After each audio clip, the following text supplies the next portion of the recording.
ഇന്ന് ദിവസം 37.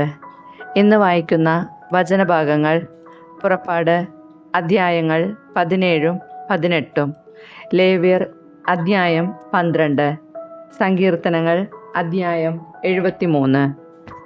പുറപ്പാട് അധ്യായം 17. പാറയിൽ നിന്ന് ജലം. ഇസ്രായേൽ സമൂഹം മുഴുവൻ സീൻ മരുഭൂമിയിൽ നിന്ന് പുറപ്പെട്ട് കർത്താവിൻ്റെ നിർദ്ദേശമനുസരിച്ച് പടിപടിയായി യാത്ര ചെയ്ത് റഫീദിമിലെത്തി പാളയമടിച്ചു. അവിടെ അവർക്ക് കുടിക്കാൻ വെള്ളമുണ്ടായിരുന്നില്ല. ജനം മോശയെ കുറ്റപ്പെടുത്തിക്കൊണ്ട്, ഞങ്ങൾക്ക് കുടിക്കാൻ വെള്ളം തരിക എന്ന് പറഞ്ഞു. മോശ അവരോട് പറഞ്ഞു, നിങ്ങൾ എന്തിന് എന്നെ കുറ്റപ്പെടുത്തുന്നു? എന്തിന് കർത്താവിനെ പരീക്ഷിക്കുന്നു? ദാഹിച്ചു വലഞ്ഞ ജനം മോശയ്ക്കെതിരെ ആവലാതിപ്പെട്ട് ചോദിച്ചു, നീ എന്തിനാണ് ഞങ്ങളെ ഈജിപ്തിൽ നിന്ന് പുറത്തേക്ക് കൊണ്ടുവന്നത്? ഞങ്ങളും കുട്ടികളും കന്നുകാലികളും ദാഹിച്ച് ചാകട്ടെ എന്ന് കരുതിയാണോ? മോശ കർത്താവിനോട് നിലവിളിച്ചു പറഞ്ഞു, ഈ ജനത്തോട് ഞാൻ എന്താണ് ചെയ്യുക? ഏറെ താമസിയാതെ അവർ എന്നെ കല്ലെറിയും. കർത്താവ് മോശയോട് അരുളി ചെയ്തു, ഏതാനും ഇസ്രായേൽ ശ്രേഷ്ഠന്മാരുമൊത്ത് നീ ജനത്തിൻ്റെ മുൻപിൽ പോവുക. നദിയുടെ മേൽ അടിക്കാൻ ഉപയോഗിച്ച വടിയും കയ്യിലെടുത്തുകൊള്ളുക. ഇതാ നിനക്കു മുൻപിൽ ഹോറബിലെ പാറമേൽ ഞാൻ നിൽക്കും. നീ ആ പാറയിൽ അടിക്കണം. അപ്പോൾ അതിൽ നിന്ന് ജനത്തിന് കുടിക്കാൻ വെള്ളം പുറപ്പെടും. ഇസ്രായേൽ ശ്രേഷ്ഠന്മാരുടെ സാന്നിധ്യത്തിൽ മോശ അങ്ങനെ ചെയ്തു. ഇസ്രായേൽക്കാർ അവിടെ വെച്ച് കലഹിച്ചതിനാലും കർത്താവ് ഞങ്ങളുടെ ഇടയിൽ ഉണ്ടോ ഇല്ലയോ എന്ന് ചോദിച്ചുകൊണ്ട് കർത്താവിനെ പരീക്ഷിച്ചതിനാലും മോശ ആ സ്ഥലത്തിന് മാസ എന്നും മെറീബ എന്നും പേരിട്ടു. അമലേക്കരുമായി യുദ്ധം. അമലേക്കർ റഫീദിമിൽ വന്ന് ഇസ്രായേൽക്കാരെ ആക്രമിച്ചു. അപ്പോൾ മോശ ജോഷുവയോട് പറഞ്ഞു, ആളുകളെ തിരഞ്ഞെടുത്ത് അമലേക്കരുമായി യുദ്ധത്തിന് പുറപ്പെടുക. ഞാൻ നാളെ ദൈവത്തിൻ്റെ വടി കയ്യിലെടുത്ത് മലമുകളിൽ നിൽക്കും. മോശ പറഞ്ഞതനുസരിച്ച് ജോഷുവ അമലേക്കരുമായി യുദ്ധം ചെയ്തു. മോശ, അഹറോൻ, ഹൂർ എന്നിവർ മലമുകളിൽ കയറി നിന്നു. മോശ കരങ്ങൾ ഉയർത്തിപ്പിടിച്ചിരുന്നപ്പോഴെല്ലാം ഇസ്രായേൽ വിജയിച്ചു കൊണ്ടിരുന്നു. കരങ്ങൾ താഴ്ത്തിയപ്പോൾ അമലേക്യർക്കായിരുന്നു വിജയം. മോശയുടെ കൈകൾ കുഴഞ്ഞു. അപ്പോൾ അവർ ഒരു കല്ല് നീക്കിയിട്ട് കൊടുത്തു. മോശ അതിന്മേൽ ഇരുന്നു. അഹ്റോനും ഹൂറും അവൻ്റെ കൈകൾ ഉയർത്തിപ്പിടിച്ചുകൊണ്ട് ഇരുവശങ്ങളിലും നിന്നു. സൂര്യാസ്തമയം വരെ അവൻ്റെ കൈകൾ ഉയർന്നു തന്നെ നിന്നു. ജോഷുവ അമലേക്കിനെയും അവൻ്റെ ആളുകളെയും വാളുകൊണ്ട് അരിഞ്ഞു വീഴ്ത്തി. കർത്താവ് മോശയോട് അരുളി ചെയ്തു, ഇതിൻ്റെ ഓർമ്മ നിലനിർത്താനായി നീ ഇത് ഒരു പുസ്തകത്തിൽ എഴുതി ജോഷുവയെ വായിച്ചു കേൾപ്പിക്കുക. ആകാശത്തിൻ കീഴിൽ നിന്ന് അമലേക്കിൻ്റെ സ്മരണ ഞാൻ നിശേഷം മായ്ച്ചു കളയും. മോശ അവിടെ ഒരു ബലിപീഠം നിർമ്മിച്ച് അതിന് യാഹ്വെനിസി എന്ന് പേര് നൽകി. എന്തെന്നാൽ അവൻ പറഞ്ഞു, കർത്താവിൻ്റെ പതാക കയ്യിലെടുക്കുവേൻ. തലമുറ തോറും കർത്താവ് അമലേക്കിനെതിരായി യുദ്ധം ചെയ്തുകൊണ്ടിരിക്കും. പുറപ്പാട് അധ്യായം 18. മോശയും ജത്രോയും. മോശയ്ക്കും അവൻ്റെ ജനമായ ഇസ്രായേലിനും വേണ്ടി ദൈവം എന്തെല്ലാം ചെയ്തുവെന്നും അവിടുന്ന് അവരെ ഈജിപ്തിൽ നിന്ന് എപ്രകാരം മോചിപ്പിച്ചുവെന്നും മിദിയാനിലെ പുരോഹിതനും മോശയുടെ അമ്മായിയപ്പനുമായ ജത്രോ കേട്ടറിഞ്ഞു. മോശ തൻ്റെ ഭാര്യ സിപ്പോറയെ തിരിച്ചയച്ചപ്പോൾ അവൻ്റെ അമ്മായിയപ്പൻ ജത്രോ അവളെയും അവളുടെ 2 പുത്രന്മാരെയും സ്വീകരിച്ചു. അവരിൽ ഒരുവൻ്റെ പേർ ഗർഷോം എന്നായിരുന്നു. കാരണം ഞാനൊരു പ്രവാസിയാകുന്നു എന്ന് പറഞ്ഞാണ് മോശ അവന് പേരിട്ടത്. അപരൻ്റെ പേർ എലിയസർ എന്നായിരുന്നു. കാരണം എൻ്റെ പിതാവിൻ്റെ ദൈവമാണ് എൻ്റെ സഹായം. അവിടുന്ന് ഫറവോയുടെ വാളിൽ നിന്ന് എന്നെ രക്ഷിച്ചു എന്ന് അവൻ പറഞ്ഞു. മരുഭൂമിയിൽ ദൈവത്തിൻ്റെ മലയുടെ സമീപം കൂടാരമടിച്ചിരുന്ന മോശയുടെ അടുക്കലേക്ക് അവൻ്റെ ഭാര്യയെയും പുത്രന്മാരെയും കൂട്ടിക്കൊണ്ട് അമ്മായിയപ്പൻ ജത്രോ വന്നു. ഒരുവൻ വന്ന് മോശയെ അറിയിച്ചു, നിന്റെ അമ്മായിയപ്പൻ ജത്രോ നിന്റെ ഭാര്യയോടും അവളുടെ 2 പുത്രന്മാരോടും കൂടെ വന്നിരിക്കുന്നു. മോശ ഉടനെ തൻ്റെ അമ്മായിയപ്പനെ സ്വീകരിക്കാൻ പുറത്തേക്ക് വന്നു. അവൻ ജത്രോയെ നമസ്കരിക്കുകയും ചുംബിക്കുകയും ചെയ്തു. കുശല പ്രശ്നത്തിന് ശേഷം അവർ കൂടാരത്തിനുള്ളിലേക്ക് പോയി. ഇസ്രായേൽക്കാർക്ക് വേണ്ടി ഫറവോയോടും ഈജിപ്തുകാരോടും കർത്താവ് ചെയ്ത കാര്യങ്ങളും വഴിയിൽ വെച്ച് തങ്ങൾക്ക് നേരിട്ട പ്രയാസങ്ങളും കർത്താവ് നൽകിയ സംരക്ഷണവുമെല്ലാം മോശ അമ്മായിയപ്പനോട് വിവരിച്ചു പറഞ്ഞു. കർത്താവ് ഈജിപ്തുകാരിൽ നിന്ന് ഇസ്രായേലിനെ മോചിപ്പിച്ച് അവർക്ക് ചെയ്ത നിരവധി നന്മകളെക്കുറിച്ച് ജത്രോ ആഹ്ലാദിച്ചു. അവൻ പറഞ്ഞു, ഈജിപ്തുകാരിൽ നിന്നും ഫറവോയിൽ നിന്നും നിങ്ങളെ രക്ഷിച്ച കർത്താവ് വാഴ്ത്തപ്പെട്ടവനാകുന്നു. കർത്താവ് സകല ദേവന്മാരെയുംകാൾ വലിയവനാണെന്ന് ഇപ്പോൾ ഞാൻ മനസ്സിലാക്കുന്നു. എന്തെന്നാൽ ഈജിപ്തുകാർ അവരോട് അഹങ്കാരപൂർവ്വം പെരുമാറിയപ്പോൾ അവരുടെ പിടിയിൽ നിന്ന് അവിടുന്ന് തൻ്റെ ജനത്തെ മോചിപ്പിച്ചു.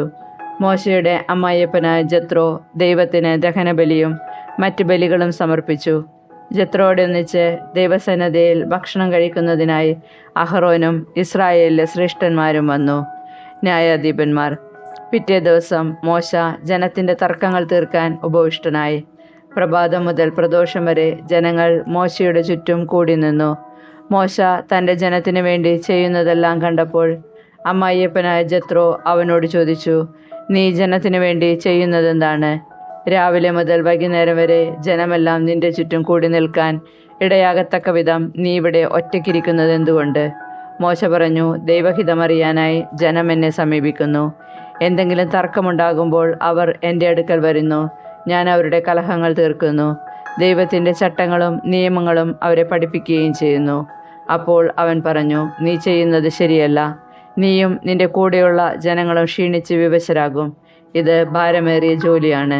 തനിയെ ഇത് ചെയ്യാൻ നിനക്ക് സാധിക്കുകയില്ല. ഞാൻ പറയുന്നത് കേൾക്കുക. ഞാൻ നിനക്കൊരു ഉപദേശം നൽകാം. ദൈവം നിന്നോട് കൂടെ ഉണ്ടായിരിക്കട്ടെ. നീ ദൈവത്തിൻ്റെ മുൻപിൽ ജനങ്ങളുടെ പ്രതിനിധിയായിരിക്കണം. അവരുടെ തർക്കങ്ങൾ അവിടുത്തെ അറിയിക്കണം. അവരെ ചട്ടങ്ങളും നിയമങ്ങളും പഠിപ്പിക്കണം.